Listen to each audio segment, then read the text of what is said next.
It may have been on this very night.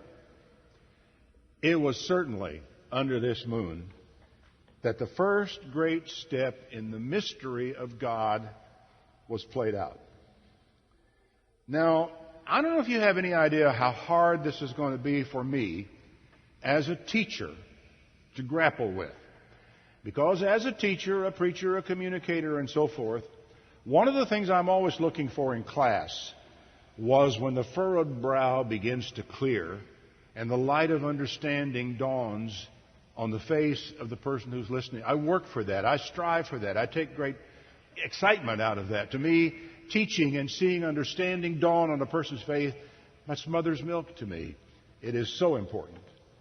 And so consequently, when I come to the fact of the mystery of God, I got a problem. There is a mystery, and not everyone gets it. In spite of all my persuasive ability, in spite of my clever reasoning, in spite of my ability to lay it all out for you so you would think anyone could see it. It reminds me of the line from Little Abner comic strip. Some of you remember it. As any fool can plainly see. But not everyone does. Now, Paul summarized what this is in his first letter to Timothy. It's 1 Timothy chapter 3, verse 14. He said this, "These things I write to you, hoping to come unto you shortly. But if I tarry long, you will know how to behave yourself in the house of God, which is the church of the living God, the pillar and ground of all truth." What is? The church is. "And without controversy, great is the mystery of godliness." God was manifest in the flesh, justified in the Spirit, seen of angels, preached to the Gentiles, believed on in the world, and received up into glory. Paul characterizes this as the mystery of godliness, and he tells us what it is in 6 steps. Count them. God was manifest in the flesh, justified, vindicated, seen to be righteous in the Spirit, seen of angels, preached to the Gentiles, which some people for that first century had an awful hard time getting their mind around, believed on in the world, and received up into glory. It is with this first step in the mystery that we concern ourselves tonight. God was manifested in the flesh. Before we go there, I think we need to ask one small question, and it's the one that troubles me. Why is it a mystery? When the disciples of Jesus asked him why he spoke to the multitudes and the crowds in parables, he gave them an answer. Now, this is fascinating to me because I can remember clean back when I was a little kid in Sunday school having the teacher explain to us that the reason Jesus spoke in parables was so that everyone would understand what he is saying. It was to make his meaning clear. So imagine my shock when I came to what Jesus said to the disciples on the most occasion. It's in Matthew 13, verse 11. "Because it is given to you to know the mysteries of the kingdom of heaven, but to them it is not given." Think about that. Here I am getting up to stand and talk to you tonight, expecting you to understand what I tell you. And to some it is given to understand, and to some it isn't given, and there's not a thing in the world I can do to make it different. That is what I mean when I said it tends to make me a little uncomfortable, but it's pointless to argue with it. Christ said it was so. And he quite deliberately told the crowds the truth in such a way that they could ignore it if that's what they chose to do. Now, you may not be, I'm sure you know what the word allegory means, but you may not be aware of it fully as a literary form. The idea of an allegory is that you tell your story in such a way that a person can bring themselves to the story. They can bring their experiences. They can bring their hopes, their fears, their prejudices. Whatever it is they bring themselves to the story. And people will read into the symbols of an allegory different things, depending on where they've been, how they were brought up, who they are, what they're afraid of, what they hope for. These are the things that make the difference. Well, now, Paul, toward the end of his letter to the Romans, said this. He said in chapter 16, verse 25, "Now to him that is of the power to establish you according to my gospel and the preaching of Christ, according to the revelation of the mystery which was kept secret since the world began." Fascinating. Here we've got a secret. Here we have a mystery that was a secret until when? Till Christ came. It wasn't revealed. Now is made manifest, and by the scriptures of the prophets, according to the commandment of the everlasting God, made known to all nations for the obedience to the faith. You know, we read this and we take it for granted. This is a huge idea among all Jews of this time, that this gospel was to go to all the nations. To God only wise be glory through Jesus Christ forever. Amen. All nations? Yes. To every person? No. And that is where the difficulty comes in. Writing to the Corinthians, Paul mentions it again. 1 Corinthians 2, verse 4. "My speech and my preaching," he says, "was not with enticing words of man's wisdom." Now, this is fascinating to me because basically what he's telling these people, I think of Paul as being an incredible speaker. He says he was not, which is, I guess I'll just have to take what he says, because he plainly says that he was not an orator. We derive what we think he is from the way he expresses himself in his letters. But I gather when he's in person, it was another matter. "My speech and my preaching was not with enticing words of man's wisdom, but in demonstration of the Spirit and of power." Why? "So that your faith should not stand in the wisdom of men, but in the power of God. Howbeit, we speak wisdom among them that are mature, yet not the wisdom of this world, nor the princes of this world that come to nothing." Now, when you understand also that in that world at that time, Greek oratory was a high art, and people were respected because of the way they could make their argument and form and shape the things they're trying to tell to people. And so consequently, Paul comes and says, I didn't do that. Why didn't I do it? Because when I got through, I didn't want you believing because I persuaded you. I wanted you believing because you believed Christ. We speak the wisdom of God in a mystery, even the hidden wisdom which God ordained before the world to our glory, which none of the princes of this world knew. Had they known it, they would not have crucified the glory. What a thing to say. The Lord of glory. He didn't say that if they'd known this, they wouldn't have crucified the Messiah. They wouldn't have crucified the Lord of glory. But what's the mystery? And why does it stay a mystery in spite of everything? I don't know. Which is a very sensible answer, isn't it?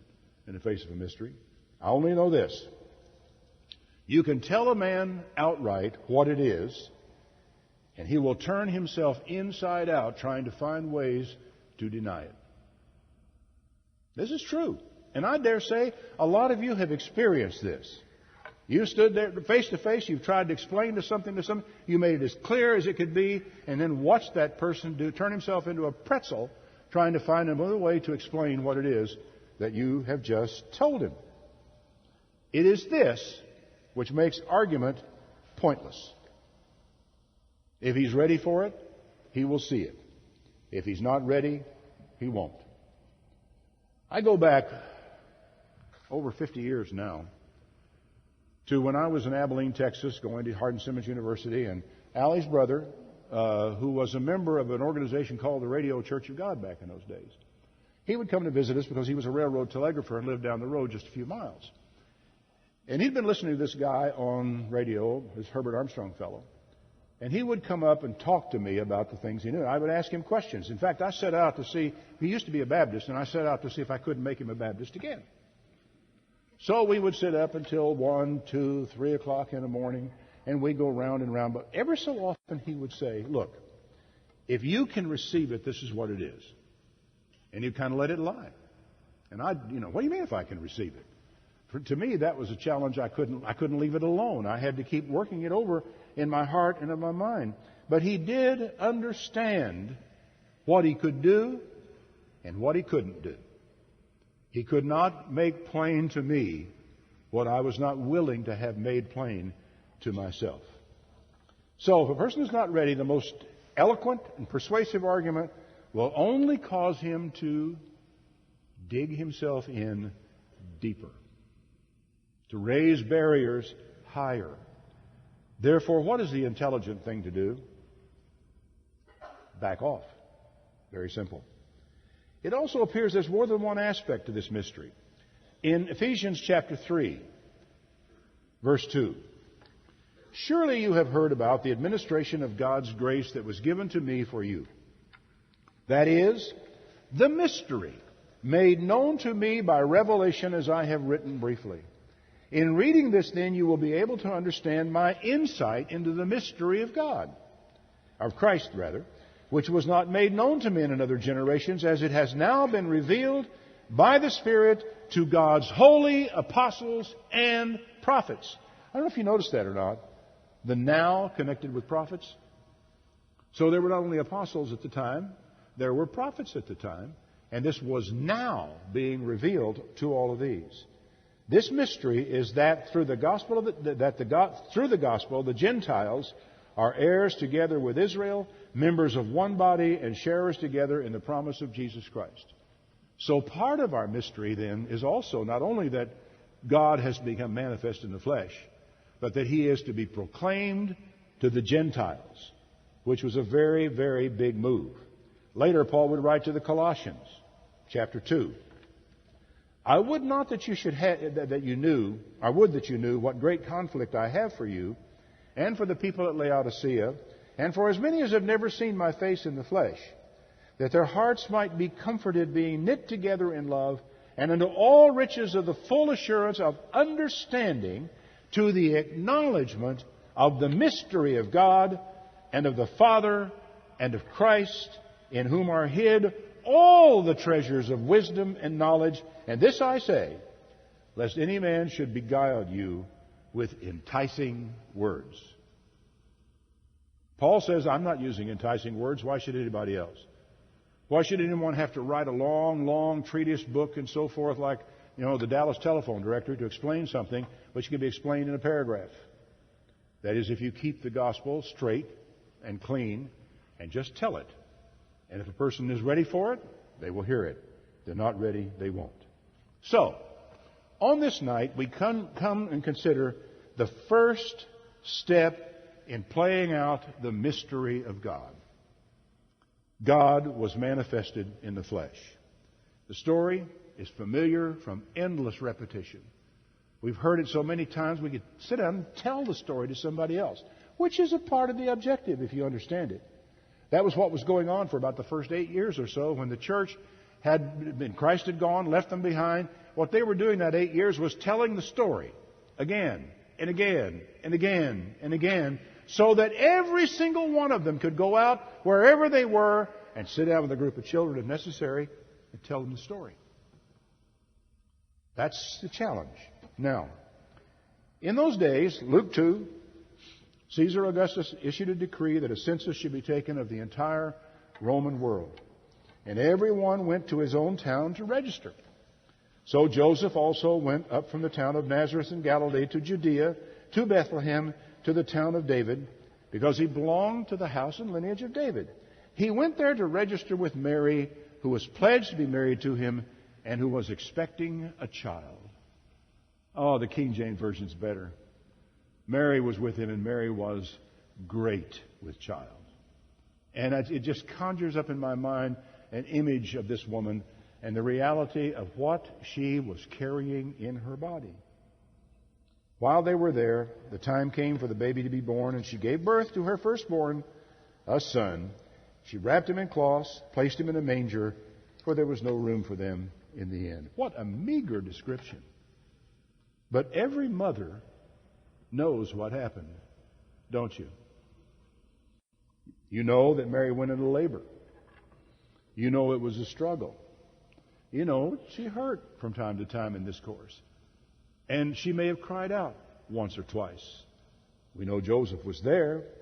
We know that the baby crowned and then came into the world through her pain and through her labor, and that he took a breath of air in his lungs and cried, like every baby coming into the world is prone to do. Supposed to do. Designed to do. It's important that they do. And they know what the little infant baby looks like. It looks like it needs to be cleaned up bad.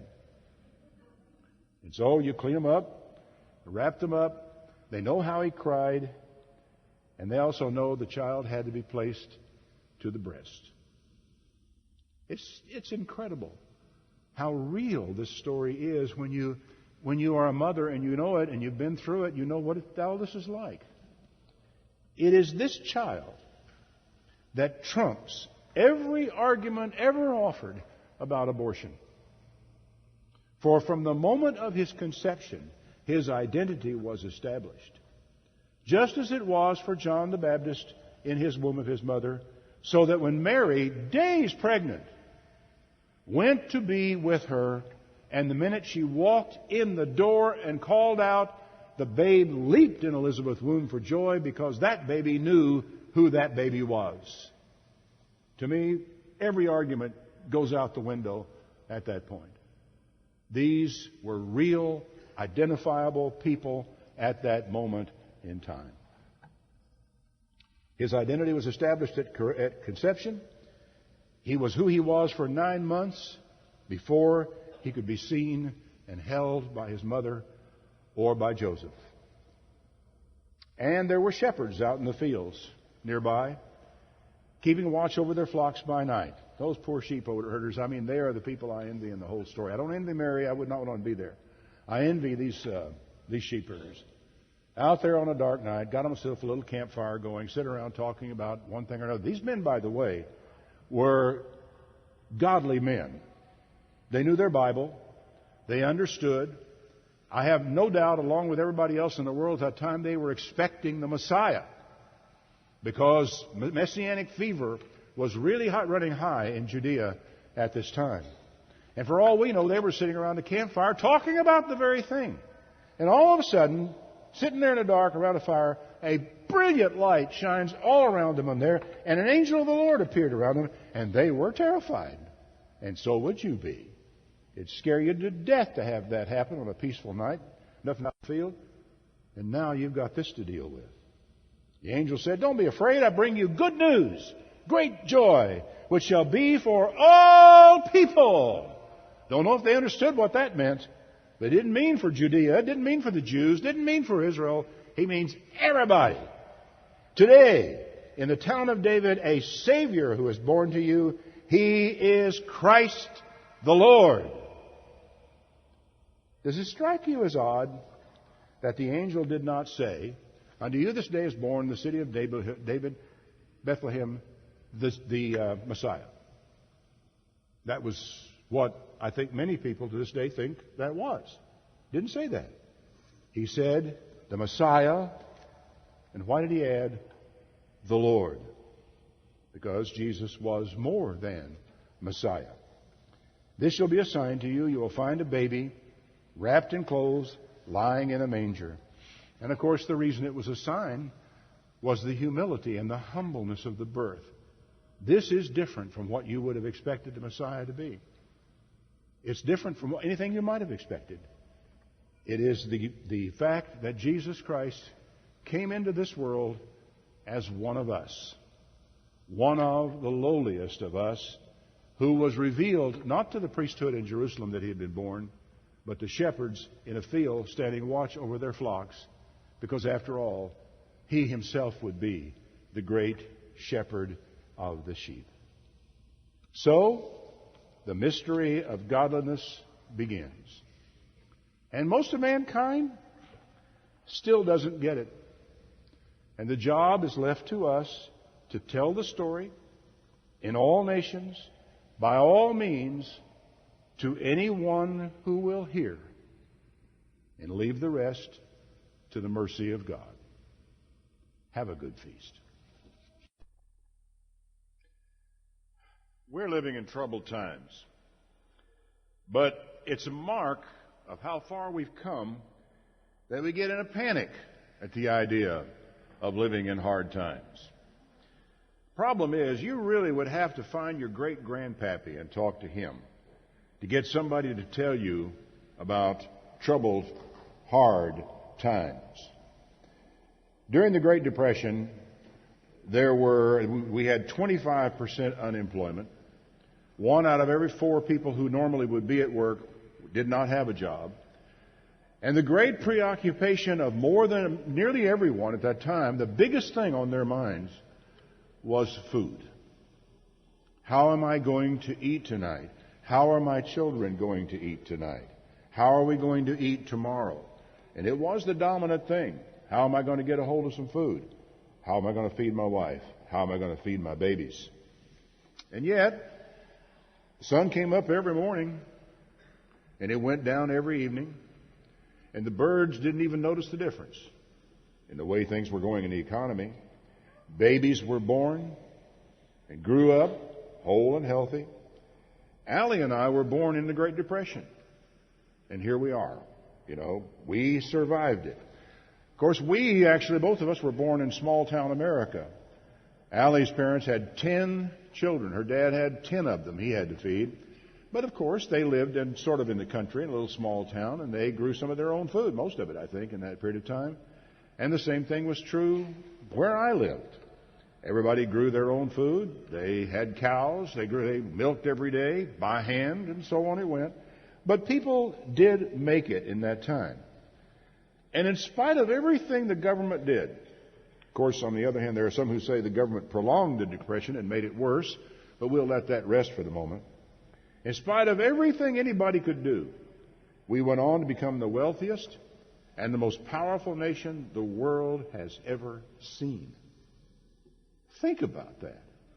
And think about how panic is not necessarily the best response to what goes on. We've been living the past 50 years really in a fantasy world in most ways. And what is ahead of us now is a lot more like normal times. Normal times basically means that we are going to live within our means. And it is panicky to think about having to live within our means. But that's one of the things people are going to have to do. We have been living in rare, very rare economic good times in world history. Foolish people have been spending way beyond their means. And they've been helped along the way by government programs and investors who are masters at creating counterfeit wealth. And the result of it all has been to really create a bubble, which most of us participated in. Very few people recognized. And the people who did see it, nobody was listening to them, even though many of them tried to tell us. Now we may be heading back to a time when all of us have to learn to live within our means. It's a shock. It must be a terrible shock for some people to get a letter from their bank saying, we have capped your credit limit at where it is right now. You can't use your credit card above whatever the amount you actually have built up in this account. You don't realize it necessarily. I know, the reason why I think you people are here is you're not in the category of people who have been doing that, or you'd be stuck today.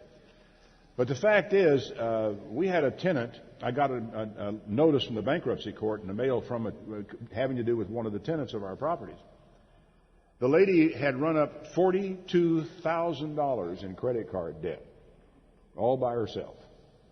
And so here they were now having to pay that off. And where they went from there, I really still don't know. But lenders are closing out people's lines of credit, and that is not altogether a bad thing. It's better overall that we live within our means. And maybe we will learn the meaning of that it's not necessarily good news when there's a knock on the door and we open it and the person there says, I'm from the government and I'm here to help you. You've got to learn that we're going to have to depend on ourselves. Harder times may be coming. And I think it may be a good thing for Christians that they do. Now, why do I say that should be there? I can tell you this much. Christians grow stronger in hard times. Christians grow weaker in affluence. It's a law. I'm sorry. It is just the way it is. In affluent times, we grow weaker. In hard times, we grow stronger. We grow stronger even still under persecution. It is the hard times, it is the difficulties that we strive, and it is that marvelous word we take from the first chapters 2 and 3 of Revelation, to him that overcomes will I give. And we understand that we have a battle to fight. You know what's also true, I think? It's just as true in the broader society as well. Nations grow weaker when things are easy and times are good, and they grow stronger when they face challenges and win. It is a law of human nature, and I can't repeal it. There are two illustrations I want to give you along this line. The first comes from the prophet Hosea, writing long, long ago. He was a prophet of the house of Israel, and he came to them at the very height of their prosperity. And the poor guy, God told him, I said, I want you to go take a wife of the daughters of whoredom. Had to go marry a prostitute. Of course, that was a mark of the society in which he was living. And it was a part of the message that Hosea had to give to the people of that time. He wrote this, actually God spoke it to him, and he wrote it down in Hosea chapter 4, verse 6. It is one of the most apt prophecies for the times in which you and I live that you'll find anywhere in the pages of the Scripture. Hosea 4, verse 6. My people are destroyed for a lack of knowledge. Because you have rejected knowledge, I will reject you, that you will be no priest to me. Seeing you have forgotten the law of your God, I will forget your children. This is a stunning thing to think about. Because you have forgotten the law of your God, I will forget your children. As they were increased, so they sinned against me. I will change their glory into shame.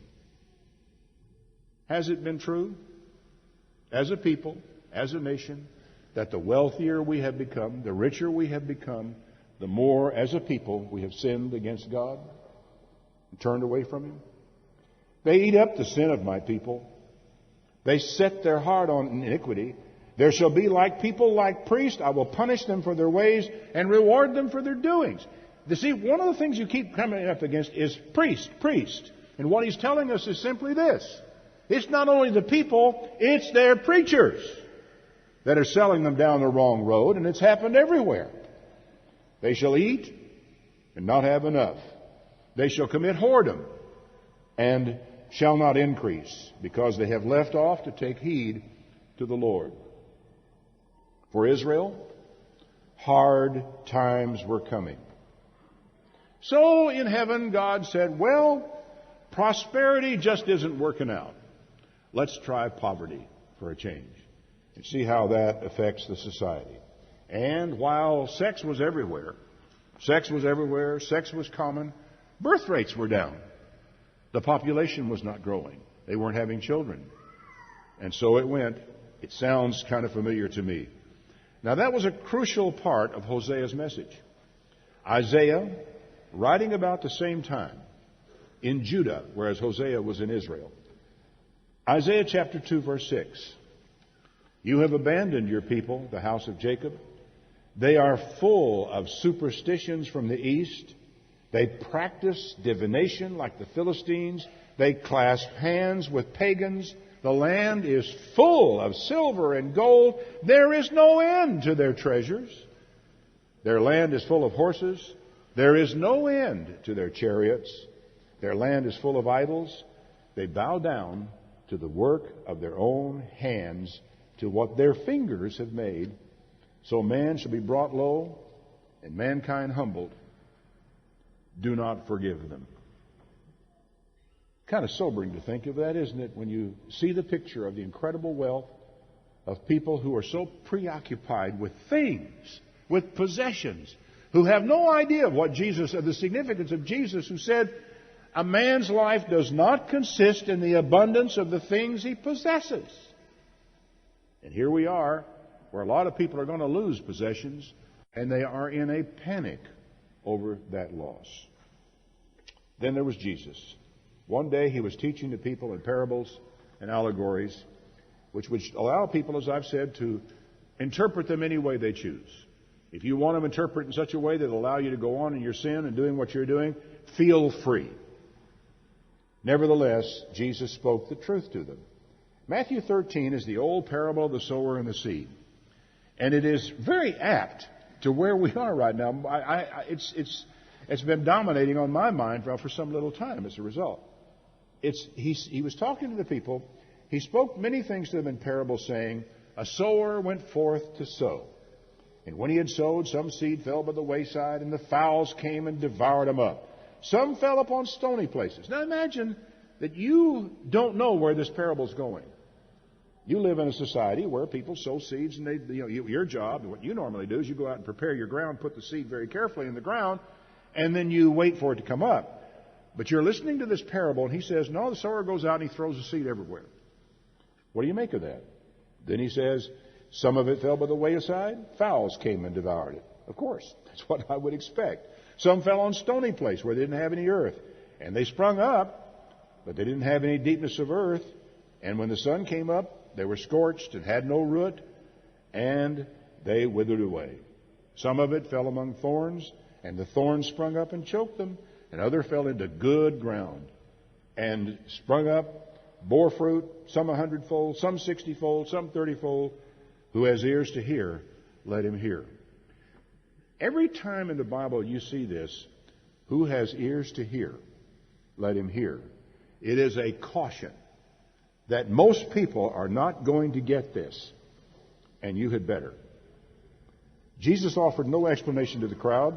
What were they supposed to make of all this thing that he had just told them? I don't think the disciples were comfortable with the parable either.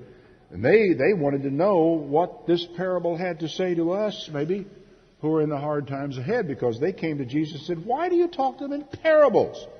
He answered and said, because it is given to you to know the mysteries of the kingdom of heaven.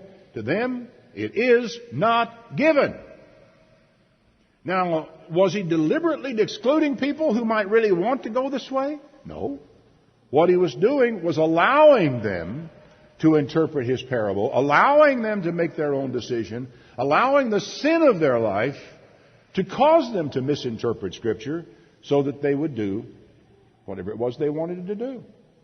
Jesus believed in freedom so that you can choose what you want to believe. Whoever has shall be given, to him shall be given, he'll have more. Who him has not shall be taken away what he's got. So, the caution is given. Now, this is one of Jesus' really hard sayings.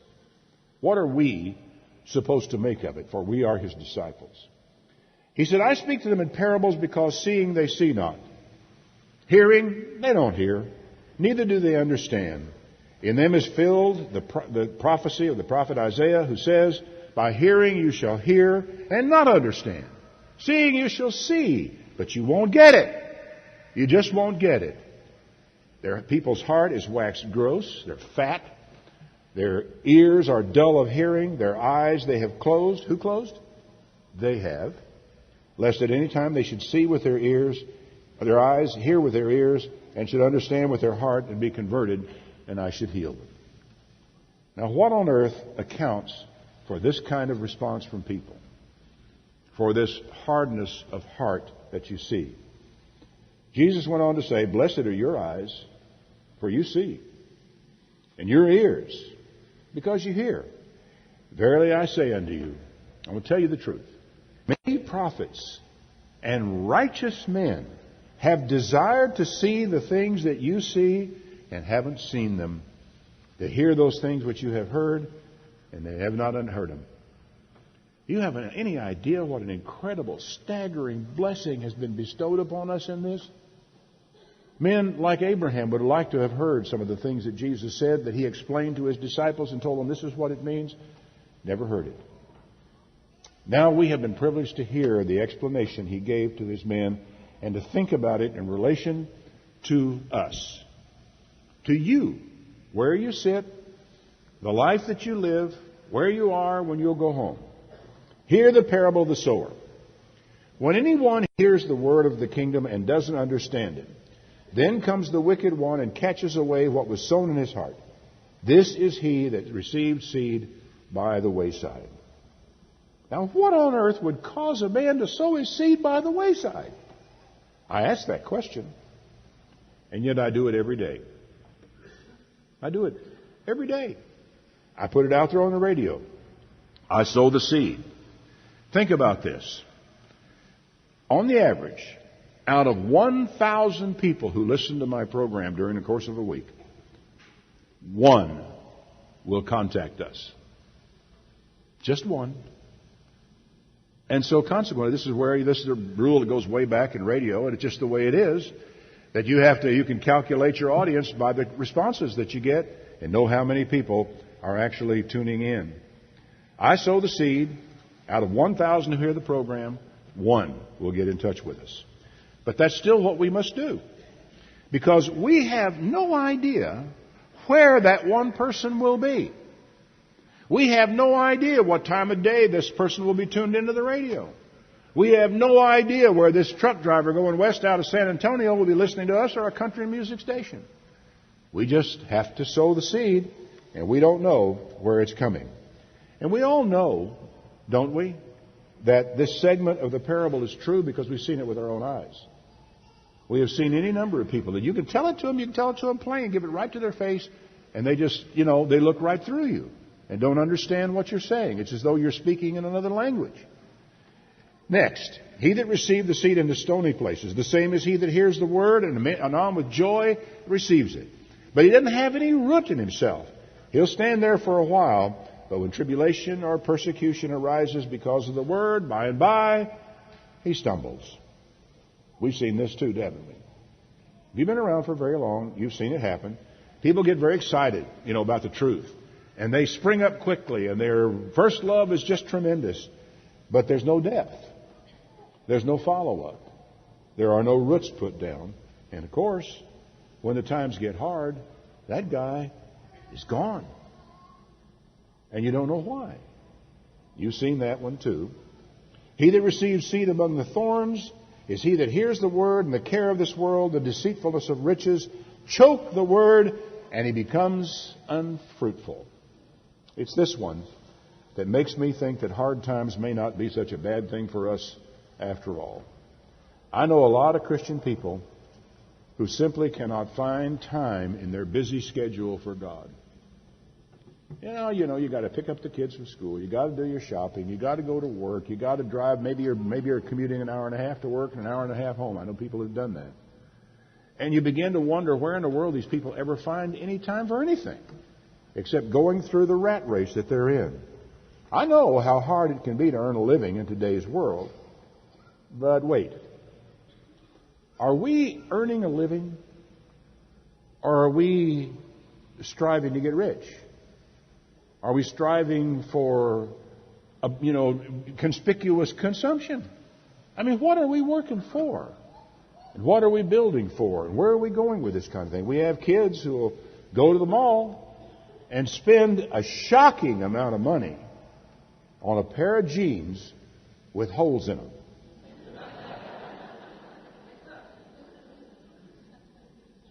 I don't know. Can you get those at the Goodwill Industries store or Salvation Army? I remember walking through the mall and watching the kids and looking in the store windows and so forth and thinking to myself, this is unbelievable. This was something over a year ago, Christmas time, a little before Christmas time. I was down there for something else, and I was going through there, and I was looking at the wealth, the staggering wealth that was there, and I thought, what is this all about? I don't understand it. Are we working to get along for a living? Are we working for something else? And what is that something else? Maybe it's about time we learn the value of a loaf of bread and a dozen eggs. How long you have to work for it. How hard they are to find. How hard it is to put that together, especially when you have obligations for someone other than yourself. When you got kids to feed. When you have a wife at home taking care of your baby. When you've got all these things to do. Is this the time that we need to be involved with some of the junk that is for sale in places like that? Well, it's something for us to think about. Maybe it's time we learn we can actually live in a one-room apartment where you have a bed and you got a chair And you eat in the kitchen at a small table for two, with a couple of chairs there, and that's it.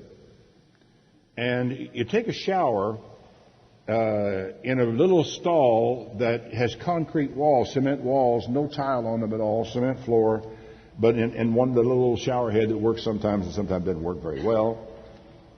You can learn also that you can take two concrete blocks and a plank and make a bookshelf out of these things. And again, washing yourself in that shower. Now, what on earth makes me think that we could get used to that? Been there. Done that. I'm describing to you a little place at 1214 York, I believe, in Corpus Christi, Texas, garage apartment, where my wife and I lived in the first year of our marriage while I was in the Navy. You can get along just fine because there is love there. There's enough to eat there. I remember we scraped up a little money because of transportation problem. We didn't have a car. That was way off in our future yet. Scraped together a little money and bought an old, used, broken down Cushman motor scooter. So one night we go off to the movie, and one of the dominant memories of that town is I think we saw Lily with Leslie Caron. Was that the name of the movie? Had the song Hi Lily, Hi Lily, Hi Lo. And I remember so well Allie on the back of the motor scooter and me on the front going home that night from seeing that movie, singing at the top of our voice, Hi Lily, Hi Lily, Hi Lo. Now, that's pretty rich living, isn't it? When you think about it. The joy and the love that we share is of a value that we can't even begin to quantify. And I really think sometimes when we get too much, we lose all that stuff.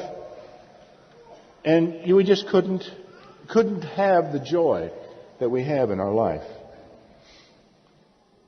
In those days, people who couldn't afford to qualify for a mortgage didn't get one. We rented. And we got by. Over the years, we have seen the world swallow up Christians like the jungle would swallow up an old broken down cabin somewhere, with trees growing up in the middle and through the floorboards and everything else. Everything just goes away.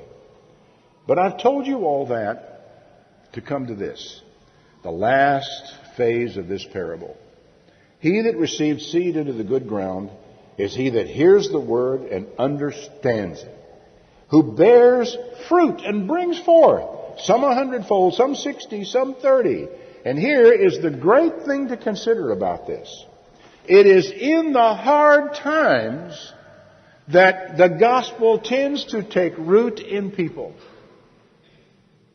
I would dare say if I could figure out a way to do a survey on it and ask you about the time, if you could even remember very well, the time when you finally made the turn to God in your life, the chances are it was at a time of great need. It was a time when your life wasn't working, a time when you were in pain, a time when there was something that you had to have that just wasn't there, and so consequently you turned your heart and your mind to God. It was a time of great loss. So maybe this is a good time for the gospel to take root in people. It's in times like these that we're reminded of who we are and what we're here for. Frankly, the past several years have been hard years for the gospel. They've been hard. They've been hard because it's expensive to get the gospel out before people. They've been hard because life is too good. Because everything is working. Everything is coming about. I can go down and max out the credit card and buy what I need. I can buy my gas. I can pay my mortgage. All these things. And the house is increasing in value so fast that it doesn't matter that I'm having a hard time meeting my mortgage. If I have to sell it, I'll make money on the house. And so consequently, people are rolling in all that.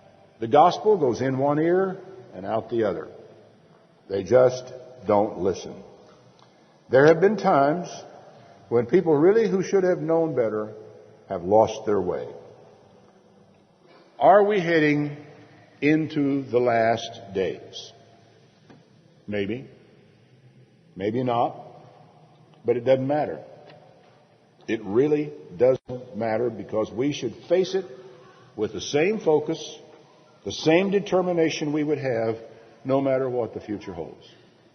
We can't know those things. Our job is just to keep our nose to the grindstone and keep going. Now, what does all this have to do with the Feast of Tabernacles that we're here to observe today? Well, this is the Feast of Temporary Shelter. That's what it basically means. It's a feast that's a reminder we're only here for a while. This is not home. We're not going to put our roots down in this society, in this world, because we are pilgrims. We are strangers. We are, wanderers in the earth. In Leviticus 23, where the instructions of these are given to us, we're told that everyone who is Israelite born should live in tabernacles for 7 days. Of course, people look at that and say, well, why are you staying in condos? Well, the Egyptians are going to have to keep the Feast of Tabernacles too, but they're not going to live in booths for 7 days because they wandered in the wilderness for 40 years. That is the Israelite lesson. I want you to live in booths because you lived in booths when I brought you out of that miserable, wretched slavery you were in Egypt and took you to the promised land. Now that's pretty good, but there's something else about this I think we need to think about. That is that there's a sad coda related to this feast. The original plan called for Israel to leave Egypt, cross the Red Sea, live in booths for a while down to Mount Sinai, get the Ten Commandments, get themselves organized, and move forward and move into the land. How long would they have been out there? Months? Less than a year, probably. But because they faced the challenge, and because they backed off, they had to live in those tents for 40 years until an entire generation had died. It did not have to be that way. It did not have to be that way. There are times when I think we may be heading down the same road. And I don't know exactly how to explain it. I'm thinking that a generation of us who have dropped the ball are going to have to die off before the final push to get God's work done. You look around and watch what goes on amongst us, and all the signs of it are there. I'm thinking that we have to stop looking back and start preparing for the next generation of our faith. You're living in a tent out in the middle of the desert, going your way somewhere between Sinai and the Promised Land, or Jordan River. You got kids being born every year out there in the wilderness. And you think about those kids as you look at them growing up, as you feed them and teach them and tell them what God's commandments are. And every one of those kids you look at and you say, these are the ones who are going to go into the land. These are the ones that are going to conquer it. These are the ones that are going to get the job done. How do you teach them? What do you tell them? How do you explain to them, I should have been going in there with you, son, but I'm not going to be allowed to do so. My generation failed. Your generation must not fail. Paul told the Hebrews they should look at this. He wrote to them and he said, by faith Abraham was called to go out to a place he should afterward receive for an inheritance. And he went out not knowing where he was going. And he lived and sojourned in the land of promise as in a strange country, living in tents with Isaac and Jacob, heirs with him of the same promise. He looked for a city that has foundations, whose builder and whose maker is God. It may be an odd thing to say, but having hope in this world is a distraction from the hope we should have in the next. And everything changed for Israel in those 40 years. Everything changed. Through faith, Sarah received seed to conceive and was delivered of a child when she was past age. Old woman has a baby, because she judged him faithful who had promised. And there sprang of one who was as good as dead, so many as the stars of the sky in multitude, and the sand by the seashore innumerable, because they believed and trusted God. Here's what my generation has to think about. These all died in faith, not having received the promises, having seen them way off, but were persuaded of them and embraced them and confessed, we're strangers, we're pilgrims, this isn't our home. Those people who say that declare plainly, I seek a better country. They all were persuaded, but they died in faith, never having got it.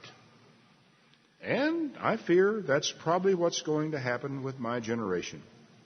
This is the hardcore lesson, by the way, of the Feast of Tabernacles. This is our confession that we are not at home. This is our confession. I'm a stranger. I'm a pilgrim. I look for a country. I realize it's not here, and I will not put my roots down in this world at the sacrifice of where God is trying to take me. In 26 years, 25 from next January, I will be 100 years old. And if you people haven't taken hold of this by then, I'm going to retire and leave you to your own devices. Why wait? God is handing us a golden opportunity. And in fact, the hard times that may lie ahead of us, which probably won't be that big a deal, they are a golden opportunity for us to do what we're supposed to do. Parents, invest in your children. Teach them the values of life, the things that are really worthwhile. Family, love, accomplishment, result. Teach them the right things and the right values. Young people, invest in God. Doing something worthwhile with your life. Don't let this world strangle you like that old cabin in the jungle. Funny thing, the buzzword in this year's campaign, political campaign, is change. Well, you know, it is almost as though the Lord sitting in heaven watching the campaign going on says, "Oh, you want change. I'll give you change." And sure enough, you reach down in your pocket and that's all you got. We have just had a dramatic illustration of change, haven't we? So, that's the way it goes. And you know what? We may end up the better for it. Frankly, I think as Christian people, we will end up the better for it. And it may be your kids who will give the answer to the question, change what? They will be in a position to do something that perhaps we can't do. Meanwhile, I have this melancholy feeling that keeps dogging my steps. Isaiah wrote, this is Paul in Romans 9:27. Isaiah cries out concerning Israel, though the number of the Israelites be like the sand of the sea, only a remnant will be saved. For the Lord will carry out his sentence on the earth with speed and finality. A remnant. A person here. A person there. 1 out of 3. 1 out of 10. 1 out of 100. 1 out of 1,000. I don't know.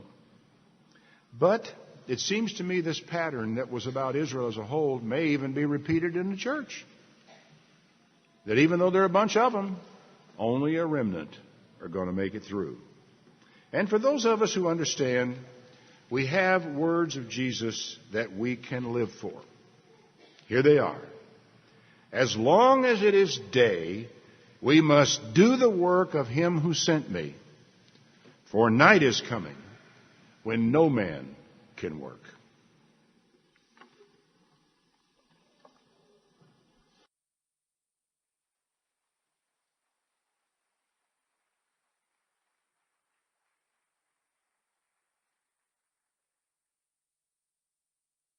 Something to think about for the future. Stay in touch, and we'll be in touch.